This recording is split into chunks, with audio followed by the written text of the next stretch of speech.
नमस्कार मित्रों, आज मैं आपके लिए बहुत ही सटीक जानकारी लेकर आया हूं जो आशा दीदी से जुड़ी हुई है।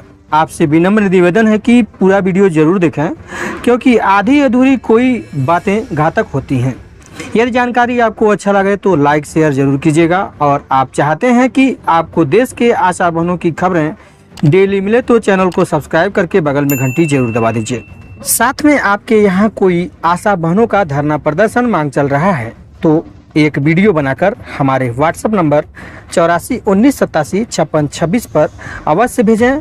हम आपके हक अधिकार दिलाने के लिए मीडिया के माध्यम से बिल्कुल तैयार हैं। आइए सीधे टॉपिक पर चलते हैं। आज का मुख्य टॉपिक है आशा कौन है, इनकी नियुक्ति कब से शुरू हुई, इस समय देश में कितनी आशा बहनों की संख्या है, इनकी प्रमुख भूमिकाएं क्या हैं और वर्तमान में इन्हें क्या क्या सुविधाएं मिल रही है।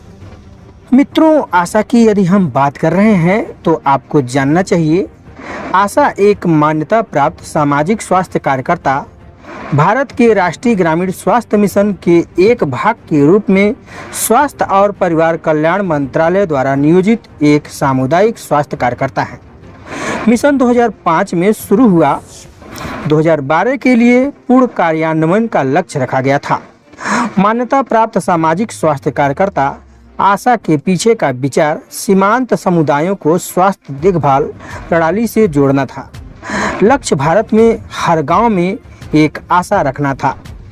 जुलाई 2013 में आशा की संख्या 8,70,089 बताई गई थी। 2018 में यह संख्या 9,39,978 हो गई। परिकल्पना की गई आशाओं की आदर्श संख्या 1,22,665 थी। नियम और जिम्मेदारियों की बात करें तो आशा महिलाएं अपने समुदायों में स्वास्थ्य शिक्षकों और स्वास्थ्य प्रमोटरों के रूप में कार्य करने के लिए प्रशिक्षित होती हैं। समुदाय में स्वास्थ्य कार्यकर्ता जो स्वास्थ्य और इसके सामाजिक निर्धारकों के बारे में जागरूकता पैदा करते हैं और समुदाय को स्थानीय स्वास्थ्य योजना और मौजूदा स्वास्थ्य सेवाओं के उपयोग और उत्तरदायित्व में वृद्धि के लिए प्रेरित करते हैं। आशा कार्यकर्ताओं के कार्य की यदि बात किया जाए तो महिलाओं को अस्पतालों में जन्म देने के लिए प्रेरित करना, बच्चों को टीकाकरण क्लिनिक में लाना, परिवार नियोजन को प्रोत्साहित करना, उदाहरण के लिए सर्जिकल नसबंदी, प्राथमिक चिकित्सा के साथ बुनियादी बीमारी और चोट का इलाज करना, जनसांख्यिकी रिकॉर्ड रखना और गांव की स्वच्छता में सुधार करना।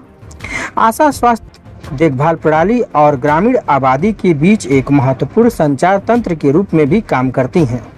एक आशा सभी बस्तियों को आवश्यक प्रावधान उपलब्ध कराने के लिए एक डिपो होल्डर के रूप में कार्य करती हैं, जैसे oral rehydration salt therapy, iron folic acid tablet, chloroquine disposal delivery kit, मौखिक गोलियां और कंडोम।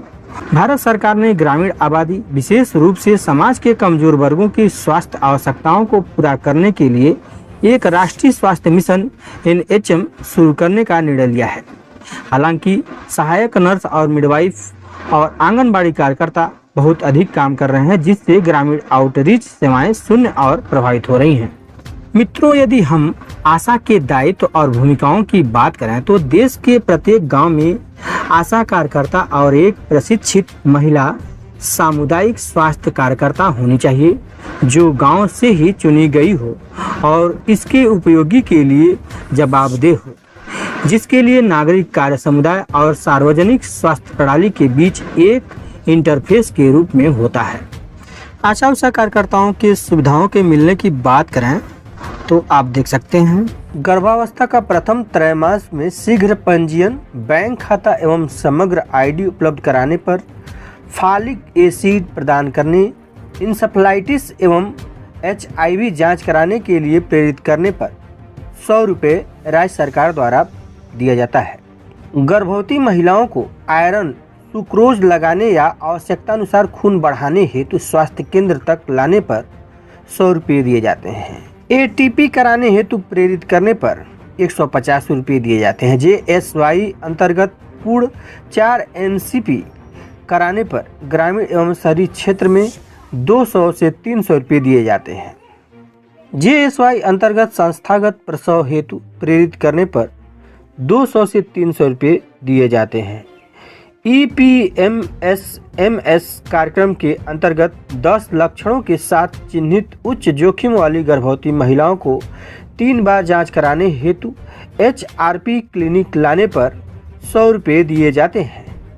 EPMS-MA में चिन्हित उच्च जोखिम वाली गर्भवती महिलाओं के सुरक्षित प्रसव होने एवं 45 दिनों तक मां और शिशु के जीवित रहने की देखरेख में 500 रुपये दिए जाते हैं। नवजात बच्चे एवं मां की घर पर देखभाल के लिए 250 रुपये दिए जाते हैं। कम वजन शिशुओं के 4 फॉलोअप करवाने पर 200 रुपये दिए जाते हैं। SNCU से डिस्चार्ज शिशुओं के 4 फॉलोअप को 200 रुपये दिए जाते हैं।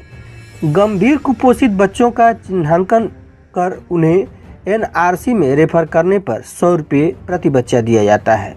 15 माह के शिशुओं का 3, 6, 9, 12, 15 माह पर 5 फॉलोअप करने पर 50 रुपये प्रति फॉलोअप, अधिकतम 250 रुपये प्रति बच्चा दिया जाता है। पूर्ण टीकाकरण 1 वर्ष तक के सभी बच्चों के लिए 0 से 9 माह तक के शिशु को समस्त टीके लगने पर एवं ANM द्वारा MCP कार्ड में दर्ज करने पर 100 रुपये दिए जाते हैं। 5 से 6 वर्ष के बच्चों को DPT का बूस्टर डोज लगवाने पर 50 रुपये दिए जाते हैं। गंभीर प्रकरण को अस्पताल रेफर करने तथा उपचार पूर्ण होने पर 300 रुपये दिए जाते हैं। विकृत के बिना कुष्ठ रोगी की पहचान कराने पर 250 रुपये दिए जाते हैं। विकृत वाली कुष्ठ के मरीजों की पहचान कराने पर 200 रुपये दिए जाते हैं। PB का उपचार कराने पर 400 रुपये, MDT का उपचार कराने पर 600 रुपये, नवीन TB के प्रकरण में डाट प्रोवाइडर के रूप में 6 माह तक दवाई वितरित करने पर 1000 रुपये, पूर्व में उपचारित TB प्रकरण हेतु डाट प्रोवाइडर कराने पर 5000 रुपये आशा को दिए जाते हैं।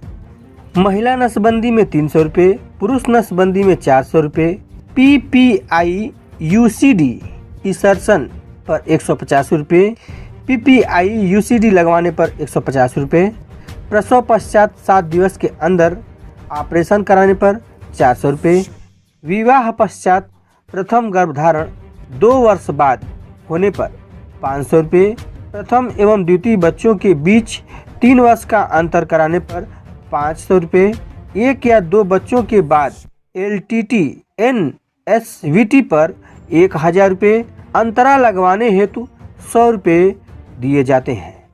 एक्यूट इंसेफेलाइटिस सिंड्रोम जापानी इंसेफेलाइटिस बीमारी से ग्रसित मरीजों को निकटतम CHC जिला चिकित्सालय मेडिकल कॉलेज रेफर कराने पर 300 रुपये प्रति केस के नाम पर दिए जाते हैं। वहीं डेंगू एवं चिकनगुनिया के मरीजों की पहचान कर रेफर करने पर 200 रुपये दिए जाते हैं। परंतु आज ये जो भी योजनाएं चलाई जा रही हैं उसमें से कई योजनाओं का पैसा नहीं मिलता और कुछ योजनाओं में मिलने वाले पैसों को स्वास्थ्य विभाग के कर्मचारी बंदरबाट कर लेते हैं, जिसका संपूर्ण लाभ ये आशा उषा कार्यकर्ता नहीं पाती। ऐसा आशा उषा बहनों के कमेंट करने से हमें ज्ञात हुआ है। आपका इस जानकारी पर क्या राय है, कमेंट में ज़रूर लिखें। जल्द मिलेंगे एक नई जानकारी के साथ अगले वीडियो में। तब तक के लिए नमस्कार।